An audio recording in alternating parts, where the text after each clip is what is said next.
छत्तीसगढ़ की धरती पर देश के विभिन्न राज्यों से आए हुए सभी साथियों को लाल जोहार, लाल सलाम। साथियों, पूरी दुनिया के अंदर जो लोग मजदूरों के लिए लड़ते हैं, राज्य सत्ताओं ने उनकी हत्याएं की है। चाहे जर्मनी में रोजा लग्जमबर्ग की हत्या हो, चाहे शिकागो के मजदूरों की हत्या हो, चाहे भिलाई के अंदर कॉमरेड शंकर गुहा नियोगी जी की हत्या हो। लेकिन ये जो हत्याएं हैं, ये विचारों की हत्याएं नहीं कर सकती, क्योंकि साम्राज्यवादी जो निजाम था भारत के अंदर, उसने शहीद आजम भगत सिंह, राजगुरु सुखदेव को फांसी लगाकर उनकी हत्या की थी।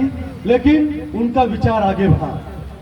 उनका विचार इस देश के अंदर सत्ता हस्तांतरण के बाद लाल झंडे के रूप में, क्रांतिकारी धारा के रूप में आगे बढ़ा। शंकर गुहा नियोगी जी जो उत्तर प्रदेश के अंदर, कभी बनारस उनका कार्यक्षेत्र हुआ करता था, तो छत्तीसगढ़ के अंदर आए और छत्तीसगढ़ के अंदर यहां उन्होंने मजदूरों को संगठित किया, उनके लिए लड़ाई लड़ी। जब मजदूर आंदोलन सबसे ऊंचाइयों पे पहुंचने लगा और राज्य सत्ता को लगा कि इनको मिटा देने से हो सकता है कि आंदोलन पीछे जाए, उनकी हत्या कर दी। हमें इस हत्या के बाद एक नियोगी नहीं, आज छोटे छोटे बच्चों के रूप में, महिलाओं के रूप में, नौजवानों के रूप में सैकड़ों नियोगी नजर आने लगे। और आने वाले दिनों में भारत के अंदर मजदूर वर्गीय क्रांति का रास्ता ये प्रशस्त करेंगे, ऐसी उम्मीद करते हैं।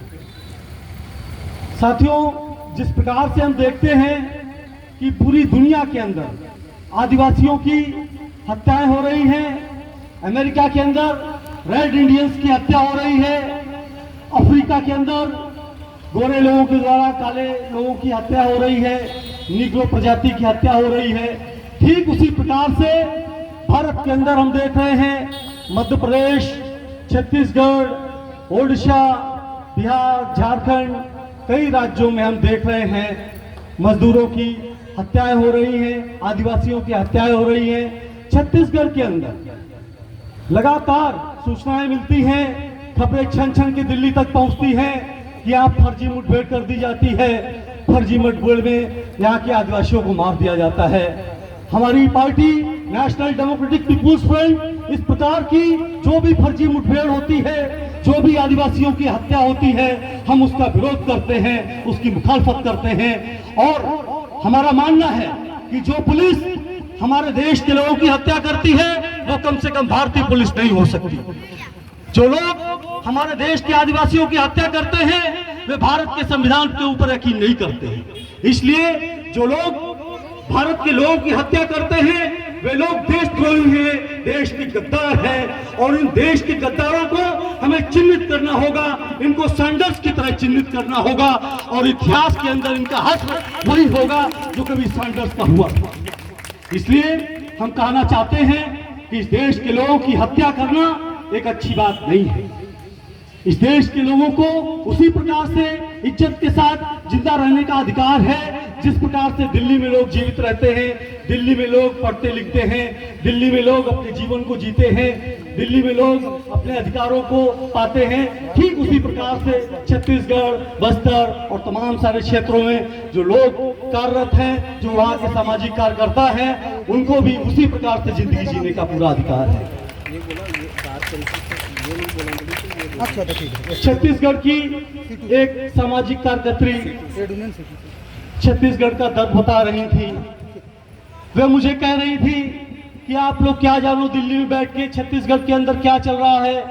जनवरी से लेकर अब तक 200 लोगों की हत्याएं कर दी गई हैं। जल जंगल जमीन की लड़ाई अब हम कभी नहीं लड़ेंगे। मुझे लगा कि इस प्रकार के जो हत्या अभियान है वे आंदोलनों को पीछे धकेलने की एक साजिश है।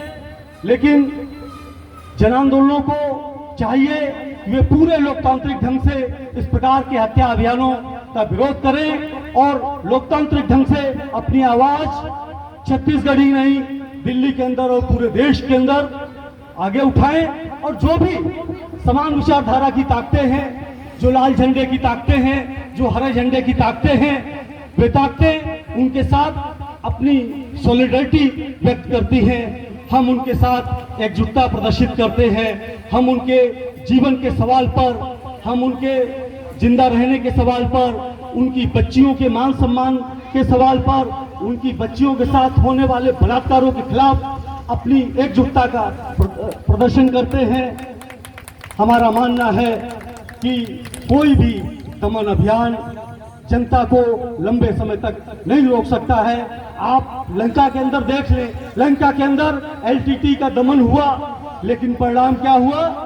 परिणाम के रूप में वहां की सत्ता उखड़ गई। आप बांग्लादेश के अंदर देखें, बांग्लादेश के अंदर ढाका से लेकर तमाम सारा जो फैब्रिक इंडस्ट्रीज थी, जो वहाँ के सूती मिल थे, वहाँ के मजदूरों के हालात खराब हुए, वे लगातार लंबे आंदोलन में रहे। उसके बाद हश्र क्या हुआ? वहाँ पर वहाँ के शासकों को देश छोड़ के भारत आना पड़ा। इस बात को हम कहना चाहते हैं कि जो लोग धर्म के नाम पर जनता को लड़ाना चाहते हैं, धर्म और जाति में लोगों को बांट देना चाहते हैं, वे लोग सफल नहीं होंगे। क्योंकि जब मजदूर वर्ग आगे बढ़ता है,